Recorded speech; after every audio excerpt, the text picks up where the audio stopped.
care e situația și ce urmează să se întâmple. Deci în zona respectivă, cred că vorbim acolo pe statul da.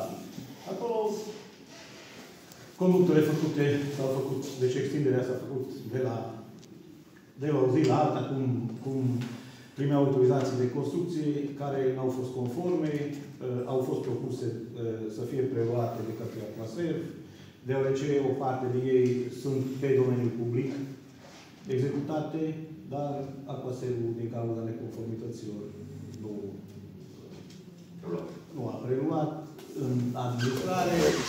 Ulterior, noi am depus pentru Salini un proiect câștigător. Ne-am apucat, în mare parte, este gata. Ei au expiră, durata de execuție expiră pe 17 noiembrie, suntem pe ultimii metri. Și după aceea, după ce se termină toate lucrările, începem discuțiile cu Aquaserul pentru preluarea, deoarece acolo sunt două contoare principale, două rețele principale în momentul de față, dar care, după contorul, primul contorul mare, care au contoare secundare oameni. Și ei, acolo există două contracte care adună banii conform consumului, care se vede pe contorul fiecăruia, care e contorul la locuință.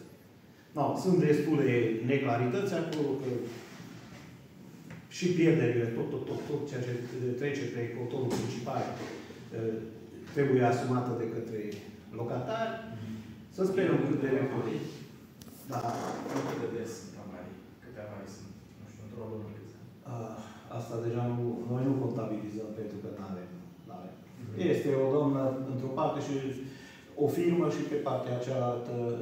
Pe o parte se înțeleg mai bine, oamenii acolo nu erau atât de pierderi pe asta substejerii și platanilor, acolo pierderile erau mai mari. Și asta e o firmă de distribuție de apă? Cu contrainte, așa ceva? Nu au nicio distribuție. Nu au nicio distribuție. Deci se întâmplă tot așa la mica înțelegere. Cam așa. Și rețeaua cine a făcut inițial? Și a făcut fiecare raportare sau au fost Și. Deci în zona au lucrat mai mulți constructori și acum ei s-au înțeles ca la conducta principală, cine extinde, ce face. Asta durează de destul de mult timp. Acum noi am pus la punct, în mare parte, dacă se mai schimbă câteva cămine, mai sunt câteva racorduri. Astăzi s-a pus în funcțiune stația de compare. Deci, normal, până 17 noiembrie au durata de execuție. De finalizare proiectului. Da. Da? Asta a fost întrerupt pe perioada de iarnă, aproximativ 3 luni, dar până în 17 noiembrie, sigur, termină. Și începem cu Aquaserul. Acolo, orice ajutor este binevenit ca să... O să fie funcțional din 17, sau trebuie să-l preia ei și după aceea. Da, dar în momentul de față o să funcționeze tot așa cu contoarele, cele două contoare principale, până la preluarea de către Aquaser. Și atunci se montează la fiecare contor acreditat din partea Aquaserului, care o să fie și dăm. Să sperăm că o să meargă bine totul. Aquaserul poate normal să aibă obiecții la calitatea lucrării, în rest să sperăm că... Bun, ați început dialogul cu ei. Dialogul cu ei să facă... Da, purtăm dialog și când o să fie recepția, terminarea lucrărilor, solicităm invitați din partea lor, ca și din partea de canalizare și pe partea de apă, să nu avem discuții, ca să nu preluăm și după aceea ne rămâne pe cap. Și până acum au avut obiecții. Au fost situații în care au zis în situația asta nu le luăm.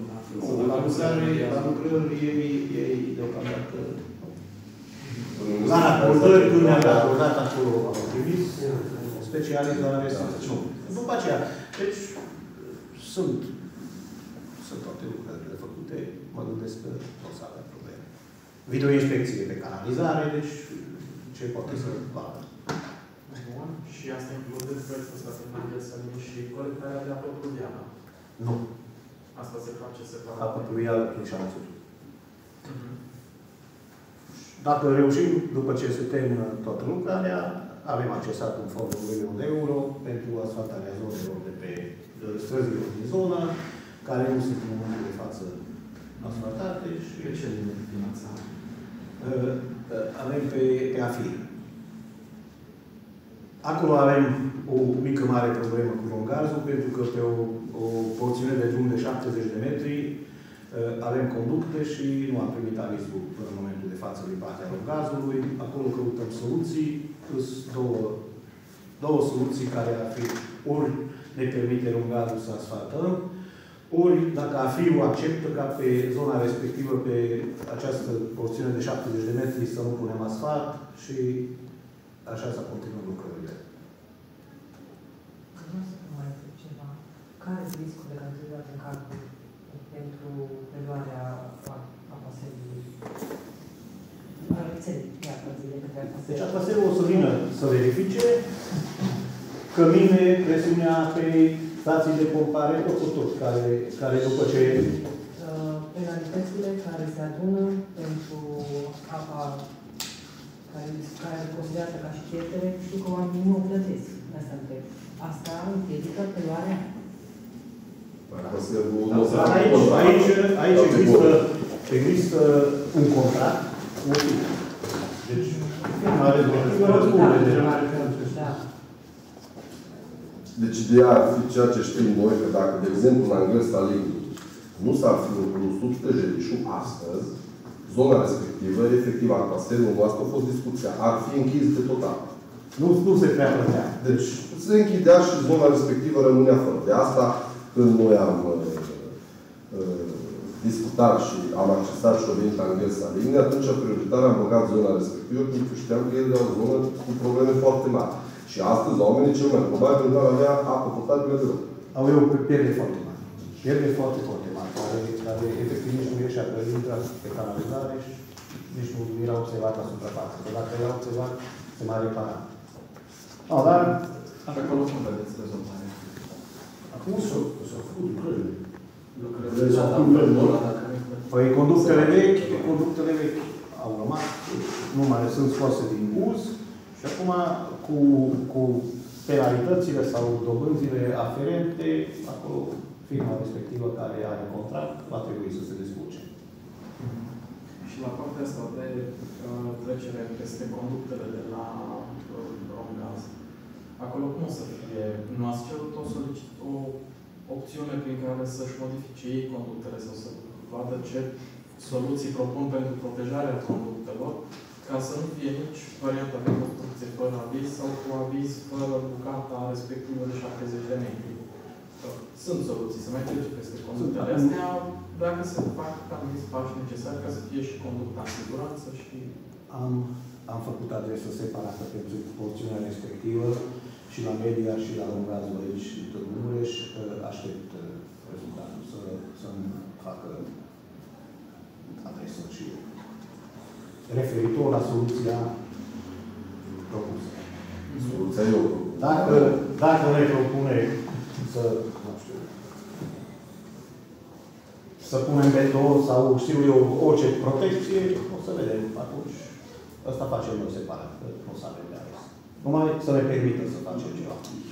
Că devierea conductelor nu prea este posibil în zonă, că în ambele părți sunt proprietăți private. Da, avea nici varianta în care să nu fie asfaltat o bucată de 70 de metri de drum, nu prea e o variantă modernă. Nu era nici pama. Decât să pierdem nimic. Noi avem așa. Proprietatea lor care cu ceva ce o s-a terminat la automat.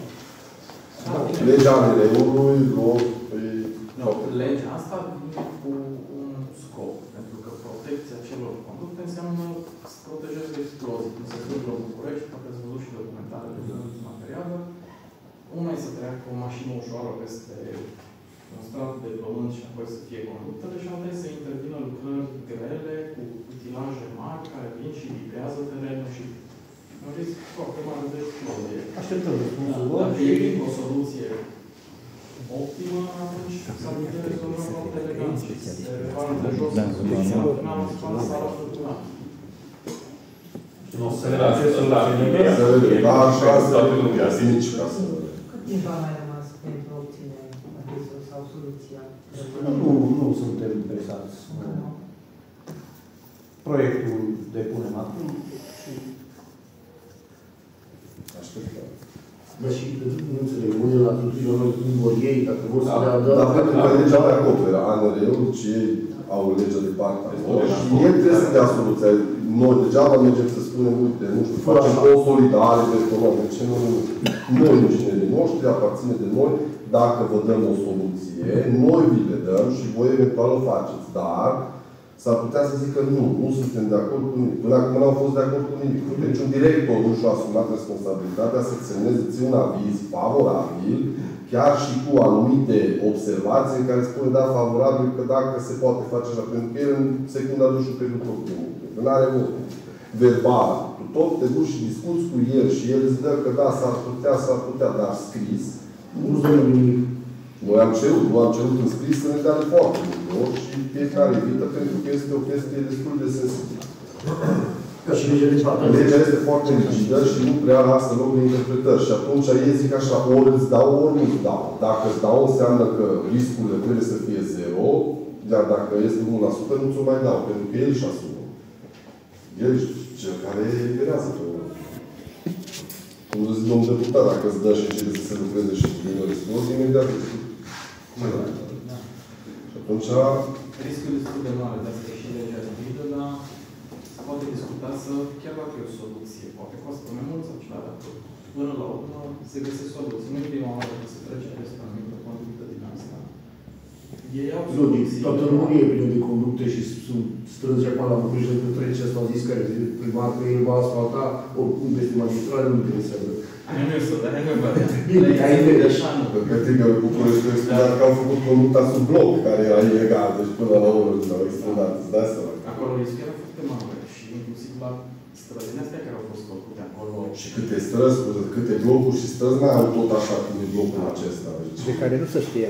Ramă acolo. Sunt variante tehnice. Nu se știe mă când se inventează acum trecerea peste o magistrală de tipul ăsta. Dacă se protejează corect și există variante tehnice, deasupra se poate turna asfalt. Se pot pune anumite limitări, de exemplu, la greutatea mașinilor care se treacă de fapt aceea să fie un drum de mare trafic, dar pentru acces normal, un drum asfaltat, poate să fie cu respectarea unor măsuri. Și pentru noi ar fi un avantaj mare să putem rezolva cumva. Deci, și din partea... Asta este strada centenară care merge la mine sus în zona aia, dar proiectul cu asfaltarea, că sunt 7 străzi, la milionul de euro, străzile care mă ajută dincolo pe străzi. Noi suntem direct interesați ca să se rezolvă chestia asta. Să fie toți banii, dacă nu știu că ați făcut din bugetul local și tot așa faci pe bucăți și tot o să fie un lucru făcut prost. Din păcate, pe plan local, noi nu am găsit nicio înțelegere la ei și nicio variantă. Chiar am mers către ei cu diferite propuneri, inclusiv cu să ne permită să punem piatră cubică pe porțiunile respective, pentru că eu nu văd diferența între a pune piatră cubică și piatră din astea la astea, pentru că sau pavaj, sau, mă rog, orice soluție de genul care să nu fie un covor asfalt continuu. Să vorbim de pernă de gaz. Da. Dar nu. Dar pentru că interpretația care a pus ceva acolo, indiferent dacă ai pus ceva care, hai să zicem, că nu afectează pe nimeni, dacă ai pus piatră cubică, dar este ceva acolo și dacă legea nu permite nimic, nu-și asumă nici măcar piatră cubică. La fel cum își asumă ca să pui piatră din asta rotundă de râu, la fel a putut să accepte și piatra cubică. Da. Înțeleg, covor asfaltic nu. Dar piatra cubică, da. Eu nu înțeleg de ce nu se permite un canal tehnic cum sunt rigolele carosabile. Practic, conducta va sta în aer, să zic așa, fără să fie afectată de trafic. Plus că pe acolo și orice scurgere s-ar aerisi. Ei tot se leagă de normele lor, care sunt antice, vechi și de demult.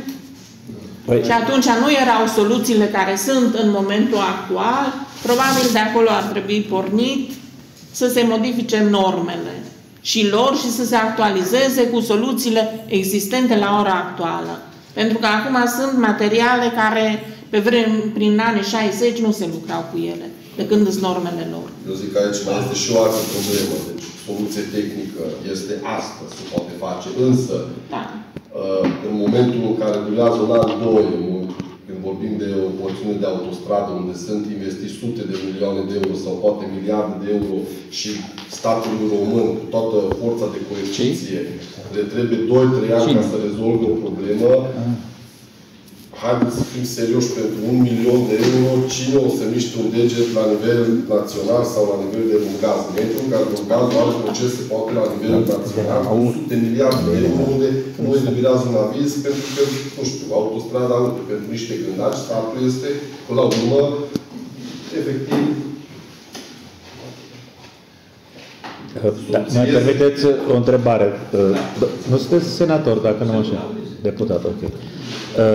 Am înțeles că se lucrează la legea ANRE chiar acum. Deci nu există o formă finală.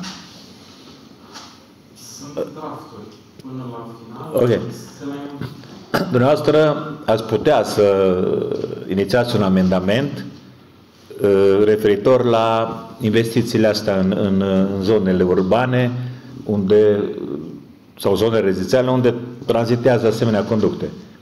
Deci trebuie să existe o reglementare. Acum ne uităm în orașe mari ca New York, să întrebăm de la ei cum au tras conductele de gaz pentru atâta populație. Bănuiesc că eu n-am văzut pe acolo să mergi pe driblură din asta așa pe piatră spartă. Sau să știi unde ca să știu că acolo trece conductul de gaz.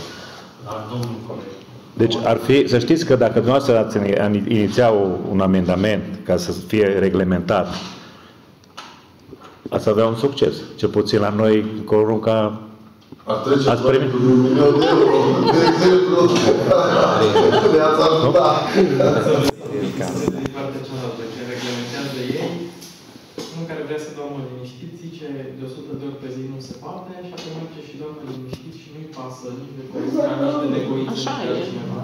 Lipsa de responsabilitate. Un inginer care vrea să facă danul bun, face o prostie și după ce bubuie, mai bine zice că nu face. Le frică de da, bun, dar legea să propună soluții tehnice. Un inginer bun poate să propună soluții adaptate în fiecare loc, pentru că diferă situația din Corunca cu cea din București. Diferă și terenul de aici, de la noi, cu cel din New York. Nu numai de asta avem noi zgârie nori și ei n-au driblură pe jos, dar sunt și diferențe de geografie și de geologie a terenului. Ce se poate întâmpla?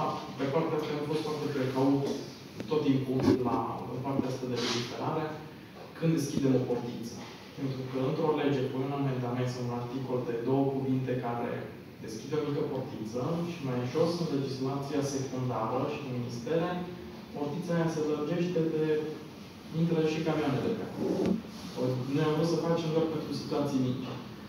În schimb, la Romgaz, ce pot să fac, și asta am venit să vă zic și pe partea asta, adică nu doar pe acest punct, dar pot să vin cu sprijinul dumneavoastră, am, pe lângă atribuția asta de legiferare, care obiectul principal, obiectul secundar, cumva este de control parlamentar. Și pot să exercit control parlamentar asupra oricăror instituții din stat. Și aici poate să intre partea asta ca o sub formă de întrebare sau interpelare, unde să mă duc punctual pe ce ne doare pe noi aici. Ne doare situația de la Corunca. Să nu deschidem o gaură mare pentru toți, să vedem la Corunca ce situație ar putea să se propună. Ce soluții tehnice sunt. Din partea mea pot să vină și cu proiecte pilot, să vină cu studenți, cu profesori, cu orice, să fie opțiunea cumva aici la latitudinea Consiliului Local. Să vină ei cu mai multe variante și aici să se facă opțiunea în funcție de buget sau de arhitectura locului. Dar scopul este să deblocăm situația în care zic toți nu se poate. Pentru că eu cred că și pe legislația actuală se poate. Nu sunt expert în GMR, dar sunt multe locuri unde se poate și pentru unii a fost mult mai simplu să zică nu mă interesează să mă dea în judecată, eu fac oricum, pentru că eu câștig în judecată că am avocat și cine nu-și permite avocat. Autobuzele în zonele de urbane care suntem afiliați și în momentul de față la Consiliul Concurenței a fost în așa fel trimis ca să fie transportul făcut, deci ca proiect pilot, deocamdată, până aici, în zona centrală, pentru că în momentul de față pe E60 avem 7 stații și acolo deci, se poate folosi autobuzele care vin din Sighișoara sau deci au obligația să oprească prin Consiliul Județean, că ei lucrează prin Consiliul Județean prin licitație. Acum colegii au venit cu propunerile ca să facem și în zona Lațpan înăuntru o stație. Eu am luat legătura imediat cu ei, a spus că în momentul de față, dacă nu începem de 1 ianuarie cu proiectul ăsta din centru, și după aceea să prelungim conductele deja de acolo din zona Lațpan, undeva unde ar trebui să amenajăm un loc de întoarcere, dar nu se poate totul să fie extins și pe zona Ceva studii de piață sau sondaje, să vedeți cât procent ar fi interesat. Deci, ca sondaj au fost pentru propuneri. Pentru propuneri a fost pus pe site-ul primăriei, au putut făcute completate chestionare și trimise. Noi tot ce am primit am trimis către Consiliul Abilitație. Că ei coordonează toată. Transport pentru elevi aveți? Transport pentru elevi avem. Chiar la ședința de astăzi, pentru că a trebuit să mutăm școala, că intră școala în reparații. A trebuit să mutăm pe E60 și acum o să vină, facem un contact tot cu cei de la transport local, dar cumva să se învețe la noi să nu mai plece.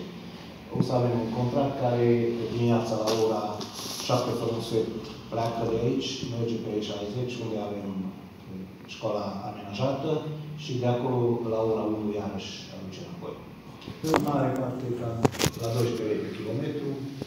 Face, în afară de asta, noi avem încă un microbus școlar care, funcție de necesități, intervine, dar la un număr așa de mare de copii nu putem microbus școlar. Și doar copiii la ciore. Deci, astea două curse am convenit deocamdată cu domnul director și în rest se bagă microbusul școlar. Pentru că aici o să fie masa de elevi, între ora 8 și 1. Și acum, pornind de la situația reală, că nu de vis ce se întâmplă, dar știm că foarte mulți locuitori au poate un buletin aici și un buletin de Târgu Mureș sau ambele de Târgu Mureș, ca să-și înscrie copiii la școala Târgu Mureș. Aveți nu o statistică câți copii nu merg la școala Târgu Mureș? Nu avem de unde. Din moment ce părinții, de exemplu, nu au buletine de program, noi nu avem de unde să știm exact. Și nu știu care copii, deci... La școli în oraș nu. Deci ca să înțelegeți, ca să dăm drumul la o creșă și noi, de exemplu, și o situație în care copilul meu merge la Târgu Mureș. Deci nu s-a întrunit numărul necesar ca să putem să dăm drumul, de exemplu, la o creșă. Și noi toți, chiar dacă știam să fim aici, ne-am înscris ca să putem să fim acolo. Da, știm că câte copii sunt înregistrate. La noi. Deci anul trecut, când am dat cadou de Crăciun, am știut că la școală și la grădinița din Corunca era cam 212 copii și mai era încă 40-45 de copii. Cine era înregistrat? Dar mulți părinți nici nu mergeau la primărie ca să înregistreze pe copii. Restul nu știu. Da, acum nu chiar nu e o să nu fie câți copii. Sunt cei înregistrați pentru agricol. Acolo nu declară la registrul agricol. La un moment dat, poate am luat registrul agricol. Se poate face o propunere și aici, la Parlament, chiar trebuie și la taxe și impozite ca să plătească taxa de salubritate, dar nu oameni. Dar aici e responsabilitatea școlii, pentru că legea învățământului prevede că în fiecare an se face recensământul școlarilor din deci, anumite cadre didactice, iau casă cu casă și iau în evidență câți copii de vârstă școlară există în respectiva locuință și trebuie să facă și puțin hobby ca să îi atragă pe copii la școală, în localitate. Pentru că ați văzut că în multe situații, dacă nu există un număr minim de elevi, se comasează școala. Mă rog, la noi nu prea e cazul, pentru că avem mulți, adică minorități, și la minorități acolo se permite un număr mare. Dar altfel, școala e de vină. Dar noi am avut solicitări pentru eliberarea abonamentelor, fiindcă, conform legii, nu putem să dăm abonamentul pentru cei care frecventează școala până în clasa 8. Avem noi aici, da? Între clasa 9 și 12, nu știu dacă au avut 10 solicitări. 12? Deci, poate. Asta folosească cu transportul din comun, umblă la papir, umblă, deci, are ce acolo la noi. Deci, mașini. Foarte mulți copii care deja ajung în clasă 11 au părinții care se duc la serviciu dimineața. Deci bate copilul mașină și duce pe drum. Adevărul cam asta este. Da, mai e și reversul medală, că noi vrem să știm câți copii sunt și să facă ce mă sunt copii și să spună la autobuz. Dar eu vă dau pe lucrurile. Eu cred că dacă trebuie să oferi niște servicii, să oamenii să-i convingi sau oamenii vor fi convinși să-l folosească. Că dacă tu nu ai autobuz, oamenii și dacă întreb oamenii, ai vrea să fie autobuz? Zic, da, să fie. Dar în momentul care este și vede că circulă regulat, eu cred că mulți vor opta să știu. Păi asta facem noi acum. Da, asta dar nu la zona metropolitană o să fie curse și se va face probabil o statistică. Cine folosește transportul public? Eu sper că mulți o să fac, mai ales că acum o să fie intră în reabilitare bulevardul. Tot bulevardul. Deci din Tudor până în centru. Până așa. O să fie deja... Eu cred că mulți o să se gândesc de două ori de asta, să mergi cu mașina sau să mergi cu o să fie greu, într-adevăr. Da? Nu știi ce fost să fie atunci când mergem cu drum. Da. Domnul Scladan, o să uităm în orașe de dimensiune similară cu numărul de străinătate și vedem cum s-au conectat cu zonele de lângă. Ideea e să fie și porunca pregătită pentru partea asta, să aibă zonele de întors autobuz, să aibă lățime suficientă unde este nevoie și nu neapărat să fie cele mai mari autobuse. E mult mai important să fie frecvența bună și să fie tot timpul. Dar noi acum avem îndeplinite toate condițiile, inclusiv cu stații de încărcare electrice, deci noi astăzi respectăm 100% ce ni s-a cerut în momentul în care noi am aderat la transport pe zona metropolitană. Acum se va da drumul și vedem exact, am cerut chiar un număr destul de mare de curse, nu? Avem acoperit chiar, deci... Numai nu au vrut prelungiri de traseu pentru că pe curvă în interiorul orașului. Efectiv, eu așa am solicitat ca de la Shopping Center sau de la Sapientia să iasă cu prelungire de curse. Nu mi s-a aprobat. De fapt, la niciunul dintre, în momentul de față, numai dacă până la Panov, efectiv, noi trebuie să plătim kilometri până la Panov. Din banii aceia, adică se scade biletele plătite de către cei care circulă cu autobuzul, de către pasageri și restul va trebui subvenționată de către primărie. Și să aveți o singură, adică toată destinația către Panov, nu există rute mai... Nu. Biletul e valabil o oră. Exact. Deci, poți să mergi în Panov și dacă nu poți să iei alt autobuz, să mergi la altă parte de orașului cu același bilet. Nu-i foarte logic, din punctul meu de vedere. Da. Și așa, deci, pe bugetul care nu i-am alocat și despre care am discutat, doar pentru aceste porțiuni și aceste trasee, am alocat aproximativ 120.000 de euro. Deci cu cât solicităm noi, putem să solicităm 20 de trasee dacă este, dar asta toate se plătesc, asta toate se vor transforma prin niște cheltuieli la nivel de primărie și atunci și interesul nostru al Consiliului Local este în momentul în care avem o cursă, nu știu, ora 10-11 și noi știm foarte clar care sunt costurile acelei curse și dacă tu ai 5 cetățeni care folosesc autobuzul și când, să zicem, că te duci după autobuz și la Corina urcă 40 de cetățeni din Târgu Mureș, nu? Pe ruta mea de traseu, deci să zic că sunt totuși niște costuri, care costurile nu sunt mici, calculate la kilometru, atunci că va trebui să plătești. Pe nimeni nu interesează dacă este folosit practic ruta respectivă sau nu este folosit. Și asta este programul pilot, să vedem și noi exact, primele 6 luni, să zicem, care sunt ori de vârf în care se solicită foarte mult aceste rute, atât de către școlari, de către părinți, de către cei care se duc la serviciu, să putem să triem ca să fie și eficient. Pentru că, din punctul meu de vedere, nu este important să ai 20 de curse. Poți să ai 20 de curse dacă autocarele încep să circule goale până la urmă și atunci, până la urmă, n-ai eficientizat nimic în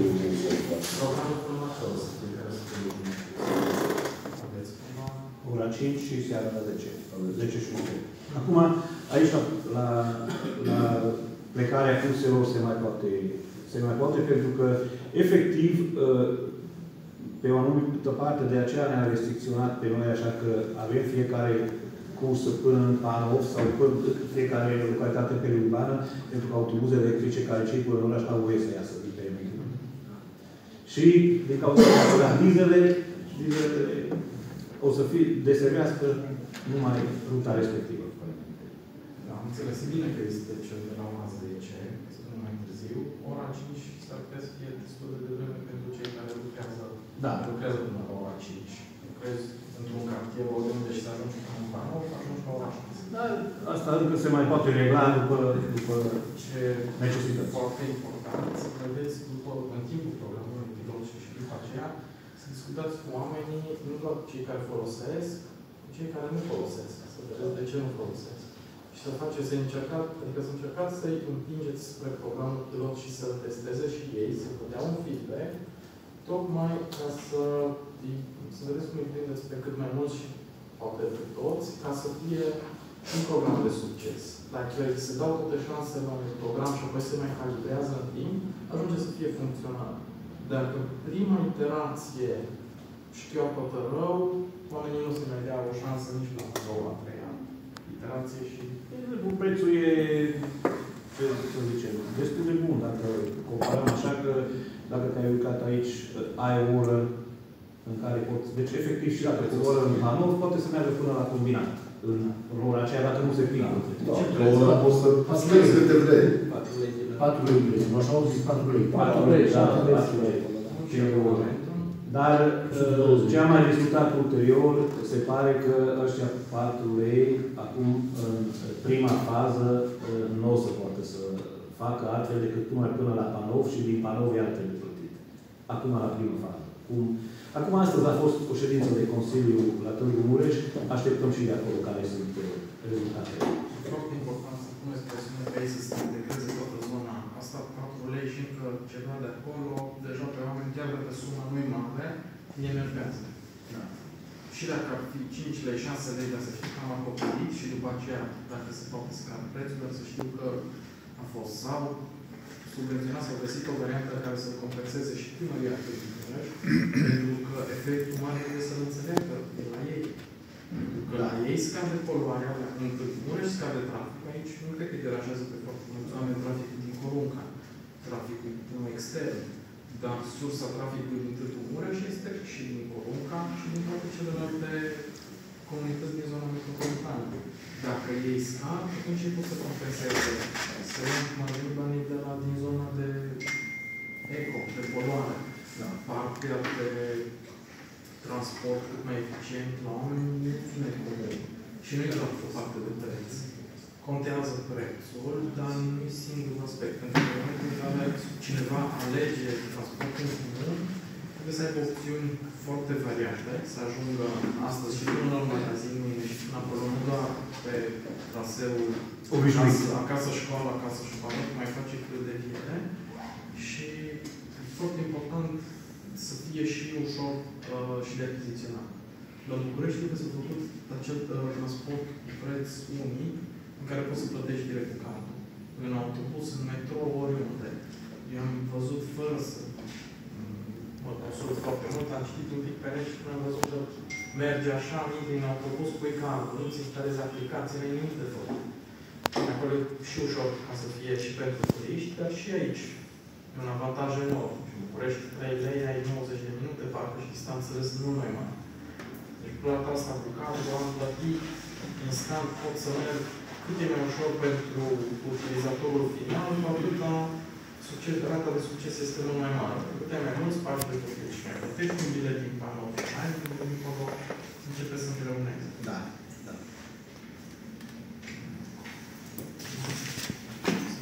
Ideal ar putea să fie un nou cât mai aproape. Să nu traversezi tot orașul și apoi dacă ai de ajuns într-o zonă, să nu zic chiar shopping city, dar un pic lângă, să trebuiască să faci un V.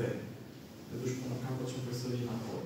Sau să ai de mers foarte mult pe jos. Nu funcționează. Ar trebui modul să fie intrare în oraș și de aici să circule mai departe. Și la fel, pe mai multe puncte de intrare în oraș. Fiecare intrare să fie corelată cu pacient. Să sperăm că reușim să optimizăm împreună cu transportul. Ei o să facă acum un proiect care ne solicită să vedem către ei cărți funciare pentru stații de autobuze care ar urma ca prin proiectul respectiv să modernizeze, să pună de asta de cumpărat bilete, să pună... Deci, o să... Ziceți-ne, biletele să le facă online sau de pe telefon, până mai cumperi, mai cel mai simplu. Cumperi aplicația, ai plătit, ai plecat. No. Există o anumită parte a populației care necesită, dar deocamdată dacă o să plece așa că o să fie bilet la șofer, cei care nu pot să facă bine. Și eu cam atât am zis, dacă puteți spune noastră întrebări sau să puteți ceva. Să ne susțineți toate numărul de registrare e cel mai important. De la comunitățile locale la mici să avem un sprijin. Ce considerați că pot să ajut? Sunt disponibili, dacă nu aveți contactul meu, colegii le au, vă pot pune direct în contact cu ei.